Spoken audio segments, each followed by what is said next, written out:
A very good morning to all my dear students. Welcome you all for our history online class. Dear students, in the previous chapter we have learned about our constitution. I gave you idea about the welfare state, directive principles of state policy and fundamental rights and duties. Now, in this chapter we learn more about directive principles of state policy. Dear student, on the first page of this chapter, Directive Principle of a State Policy, here is a question. What is a welfare state? A welfare state is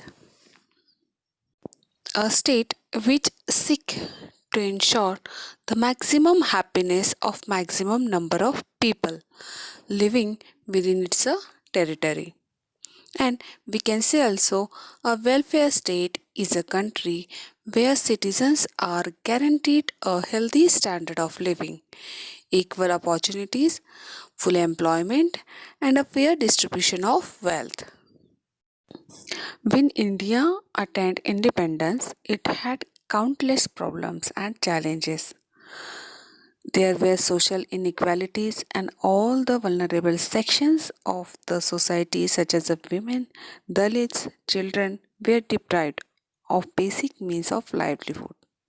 The constitution makers were very much aware of the problems. That's why they decided that India would be a welfare state.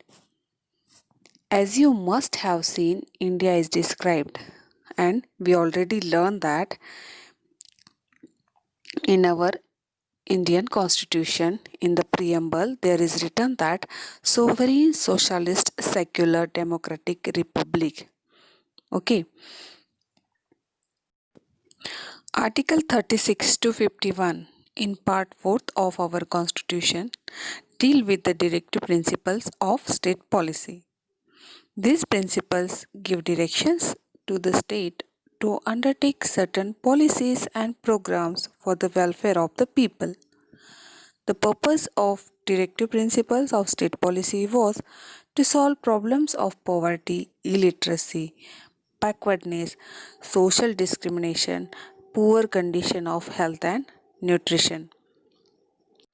Directive principles give a positive assurance to the people for a bright future. Directive principles are not enforceable in the courts of law. In other words, the courts do not entertain any case for the failure of government to comply with these principles. It is said that these directive principles are only manifesto. Manifesto means what? A written statement of the beliefs, aims, and policies of an organization, especially a political party.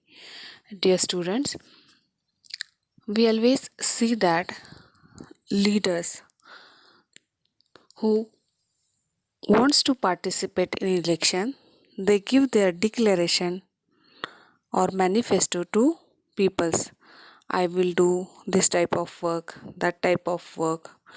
But if that person will not do that type of work, no one can go to court against that person. These are like a check payable by a bank at its convenience. They have been compared to the New Year's resolution, which can be broken the very next day. Understood?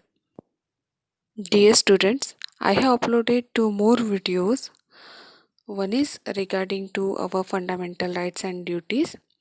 I give more explanation in that. Then you will understand better fundamental rights and duties.